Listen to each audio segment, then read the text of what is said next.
So for the last few days, I have had the exact same conversation over 3 times. And I want to share that with you guys. It has really been a conversation that deals with the battle between what is spiritualism and materialism. It's a materialism versus spiritualism.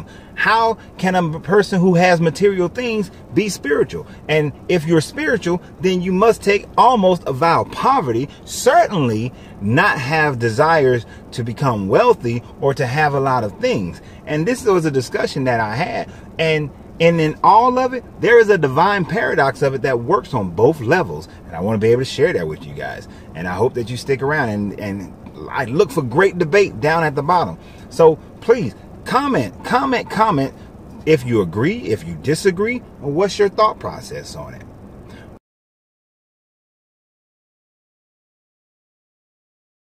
But right now, let me introduce myself. So I want to welcome everybody. This is your Coach Renz, and I will taking this opportunity before I go have dinner and then get down into some work to be able to talk to you guys about this subject. I want to thank everybody who's a subscriber, everybody who supports me on Patreon, and those who keep ordering from Uncle Renz Popcorn, urpopcorn.com. I appreciate you guys as well. Now, please, if you're finding me for the first time, subscribe to the channel, as well as this channel is about the 360 degrees of a person, both from the spiritual to the physical to the mental to the emotional. We talk about financials, and we talk about relationships, everything under the sun, the full capacity of a person for infinite growth. That's what we talk about here. So take what you can, take what benefits you, throw away the rest. All right.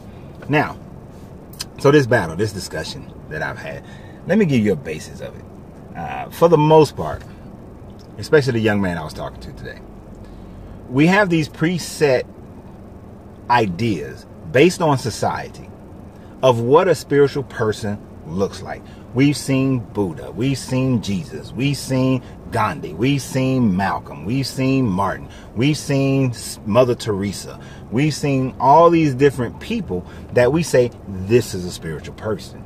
A spiritual person does this, they look like this, they act like this, they have certain qualities about them that are similar. The Buddhist monks who give up all possessions, the priest who gives up all possessions, and they live on the top of the mountain perfecting their mind and their bodies for their concept of connecting with the Creator. This is what we have an image of. This is what the majority of the world thinks is a very spiritual person. Now, the person who has a big house, has the nice cars, they wear all the bling, they take these trips where they're spending $20,000 on a vacation. These people, they're not spiritual. These are materialistic people. These are the people who love money. They love mammon. They love things, this sort of thing. Those people, they're not spiritual. Rich people are evil. Rich people are not spiritual. Only the poor, because the poor shall inherit the earth. The meek shall benefit in the glory of heaven. The last shall be first. This is the thing that most people think about. This is the way. No matter what religion you're talking about, no matter which philosophy, most people in the majority think that way. And we're going to break these things down a little bit today. So let's break them down. The first thing that we must establish is that all of these thought processes are conditions that have been placed by man. These are conditions that's placed by man. Why? And why is it that the poor shall inherit the earth? The humble and the meek are the more spiritual. Quite frankly, the easiest answer is because that's what the majority of people are. The majority of people are not the meek, are not the humble, but the majority of people are those with lesser finances, the lower finances. That's what the majority of these people are. The majority of people, period. That's the category they fall in. So, of course, the overwhelming thought is going to be the thought of the masses. But those who are in control, those who are in power, also recognize that they can use that in order to keep you poor and to keep you financially broke, to keep you from being able to fulfill even the modest of lifestyle. So let's talk about it for a second. Let's think about this for a minute. If you are material, then you can't be spiritual.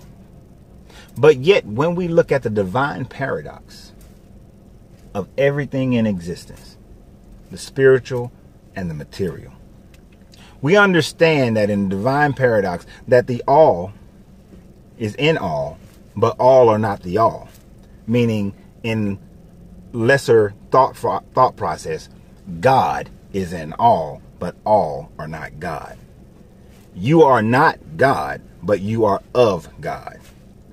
In the same way that if I cut this finger off, this finger is not me, but it's of me. My company, Uncle Renz Popcorn, it is not me, but it is of me. Coach Renz is not me, it is of me. Every paradigm of my thought that I create is of me, not me. It takes everything, the total completion of everything to be me. You see, the all, the infinite creator, the intelligent designer, whatever you want to call it. Now, if you are atheist, then, universe, nature is in everything, is everything, but everything is of it. The tree is of nature. The plant is of nature. So everything is of the creation, the energy that creates all things. Now, if you was with me in my conversations about the Hermetics, and we talked about the divine paradox and the all in all, we know what the all is and what the all cannot be. We know that the all cannot separate itself.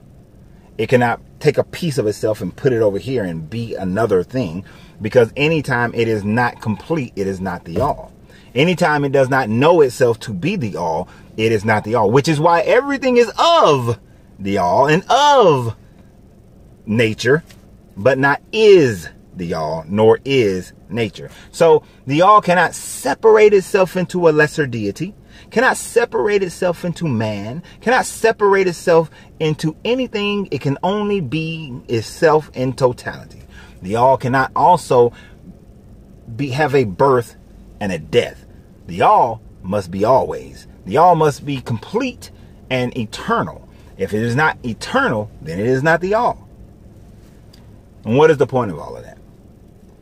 Because the idea of being spiritual is to be in the image of the all. Not the all, but the image, a 3D image, a 4D image, whatever level you want to say. But it's to be an image of the all, to act like the all, to think like the all. Now, in that, let's look at how the all is. Is there a lack of abundance in any aspect of nature?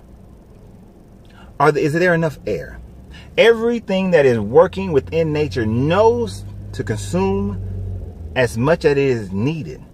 But those who lead also know how to protect and provide for others.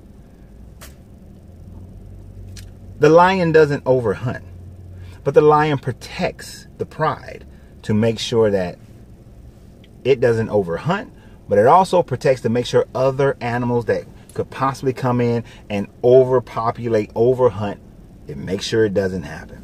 It doesn't overproduce. There are 1,000 water buffalo, but 10 lions. It creates a balance. The lions don't overpopulate and increase their numbers to 5,000 compared to the 10,000 water buffalo. Otherwise, it would be out of balance and the lion would starve. Balance is created. Balance is created.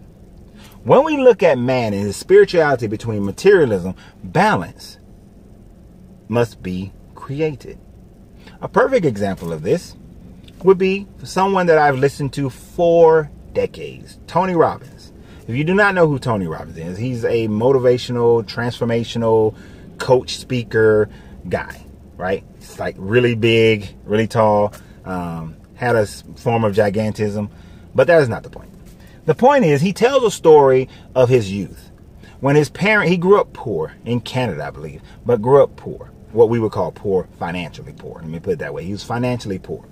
His father struggled to try to make ends meet. But on one Thanksgiving, Someone showed up at their door, knocked on the door, and had a box of food. Now, for Tony, he saw that as someone cared. Someone actually cares about our well-being. A stranger cares about our well-being. His father, on the other hand, looked at that and said, I am a failure. I cannot provide for my family. Other people have to come in and try to take care of my family. I am a failure. So his father left his family. On the other hand, what that meant to Tony is that because someone else cared, he began to care. He promised himself that the next year, he would feed a family. I think it's the next year or maybe 5 years later, but he would feed families. So when he started taking care of himself, he had issues with his mother, and then he started working for himself. And once he started taking care of himself and started making some money, he fed one family. And from feeding the one family over the decades, he now feeds hundreds of thousands of families annually. Now, here's the thing about that. As he's fed families from the time frame when he can only afford to feed one, he has grown financially to feed hundreds of thousands of people. He has also grown financially. He has whatever car he desires. He has a house that is built for Zen, for him. He has these things. Some would say he's being material. But without the finances, he cannot fulfill his spirituality. Where his spirit says, I feed people. I take care of people. I show people how to have a better, more divine, more whatever life they decide. And that's the crux of it. Spirituality versus materialism all comes down to the perspective of the person. Now, I will say this about a spiritual person. Show me a person who is not fulfilling their divine destiny. You are not spiritual. The simple fact that you show up at a church, the simple fact you show up at a mosque or a temple, the fact that you go through the rituals of tossing shit over your back, you go through the rituals of drinking some wine and eating some bread or sacrificing some animals or providing some food sacrifices to the statues, or you light a candle, or whatever it is that you do, that your religion, your culture, your philosophy tells you to do. The fact that I meditate does not make me spiritual. What makes you spiritual is your viewpoint, your perspective on life. You see, when I had a big house, in as far as my family is concerned, a big house in East Cobb, the getting of that house wasn't about ego. It wasn't about saying, look at me. It was about the fact that my family has an annual Christmas party. And we're cramped in this little bitty house of my grandparents. It was the fact that I can say, hey, we have space. We have plenty of space. The fact this house was gained because my father-in-law at the time lived with us. He needed the yard so that he can fulfill his happiness of gardening. And man, did that man garden. Yard was winning yard of the month often. But that provided him the space to garden, to grow grass, to do everything he wanted to do. It provided the space for my 3 children to grow up and be able to do whatever, explore life and have what they want to have. It provided a safe environment. It put us in a great school system. It was not about my ego of having the big house on the block or the biggest house in the family. It was about taking care of my family, allowing others in my family to see that if you put a plan in action, you can have whatever it is you desire. Because although we had that house, we spent more money on experiences than anything else.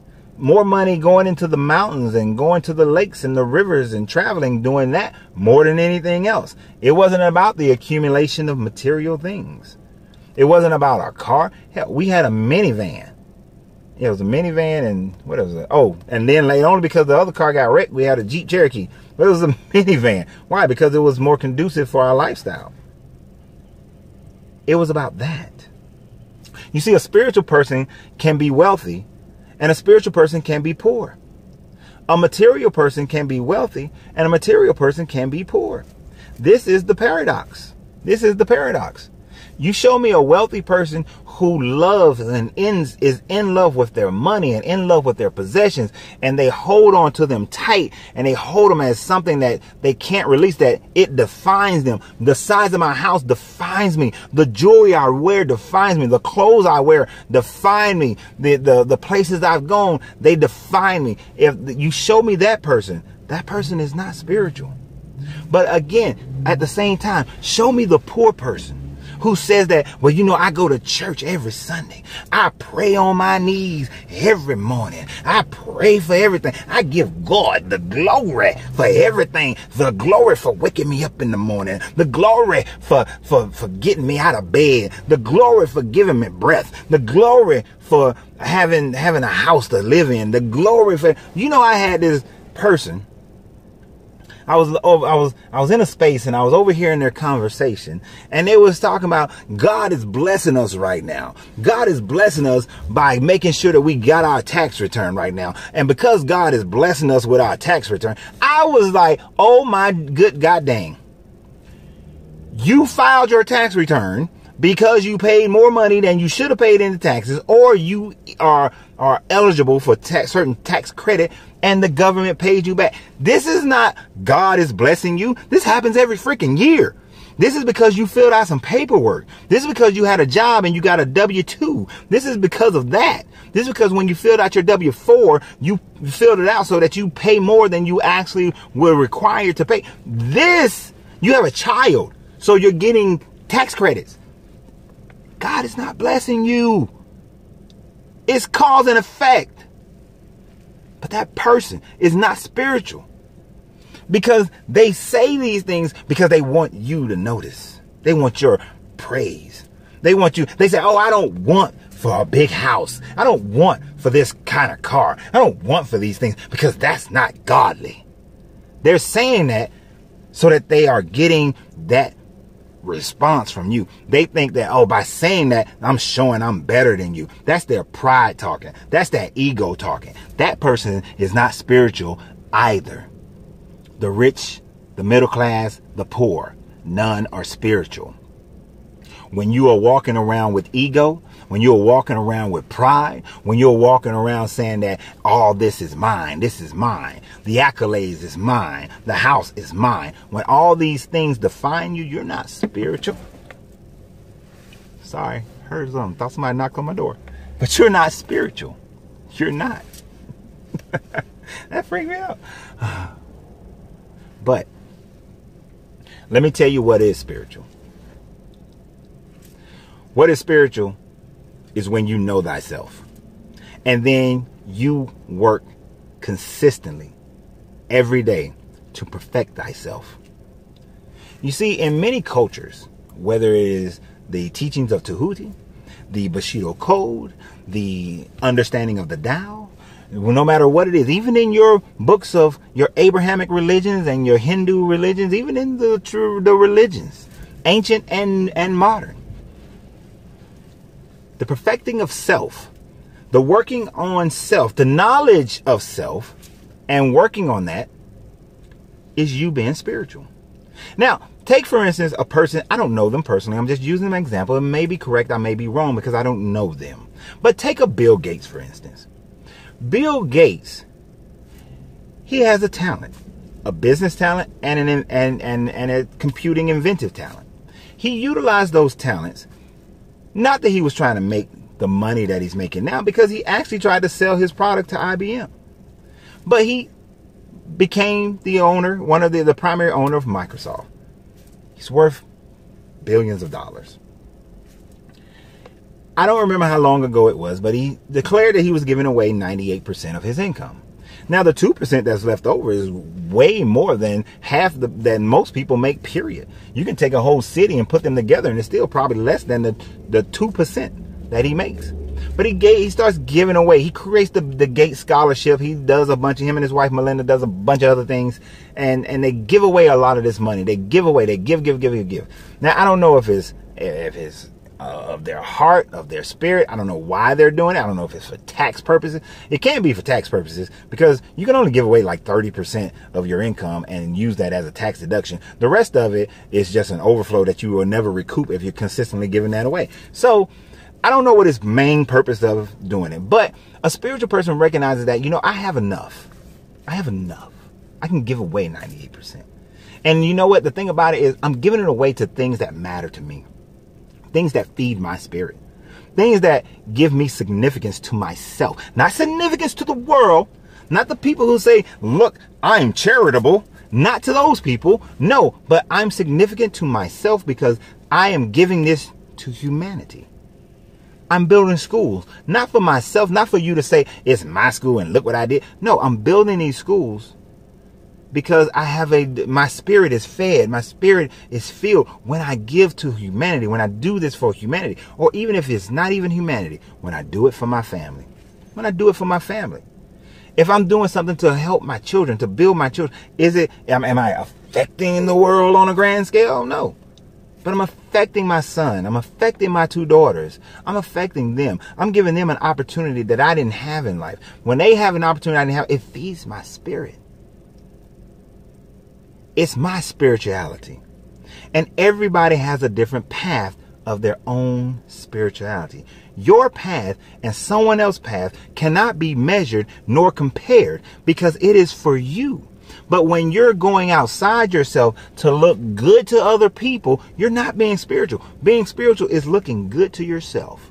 Looking good to your inner self. Knowing that you are building your goddess, your divine head inside you. That is spiritual. And if your spirituality causes for if your spirituality has an effect of a large house, then it has the effect of a large house. If it has an effect of a bunch of cars, it has the effect of a bunch of cars. And there's absolutely nothing wrong with that. Now, when the car is so important that you're willing to lie, cheat, and steal to have it, when it's so important that you would destroy another person, or you would be mean and hateful to other people because of it, when your car is such that it's like, oh, you can't get in my car, I can't let these people or those people get in my car. Now, of course, there are just some people you just don't want, some energy you don't want in your car, but you understand my point. When it's of that nature, you're not being spiritual. You're loving the car.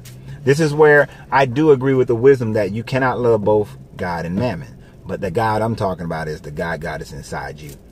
You cannot love both God. Because if the all required you to show it love, required you to worship it, then it is not the all. It is not the all. The all cannot have a requirement of needing you to worship it, or even a desire of wanting you to worship it.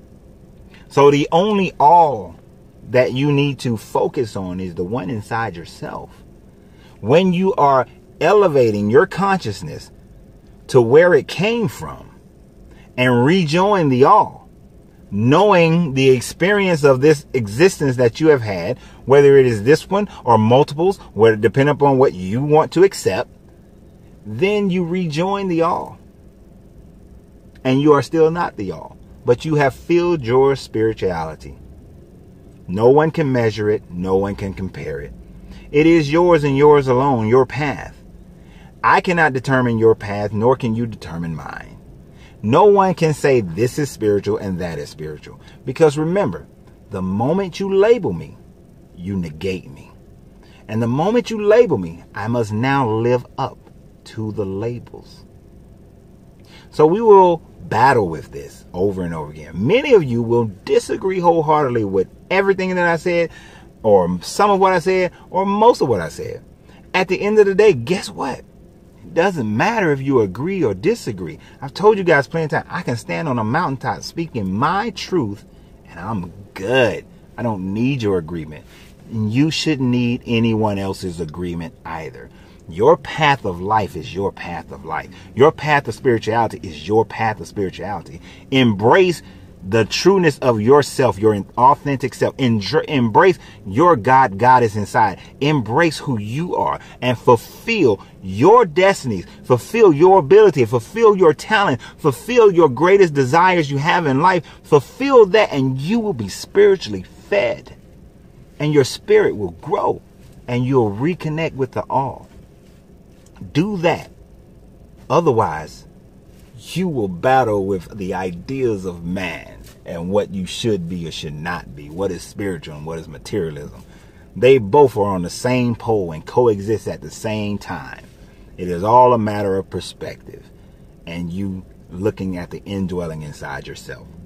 So let's talk. Let's debate.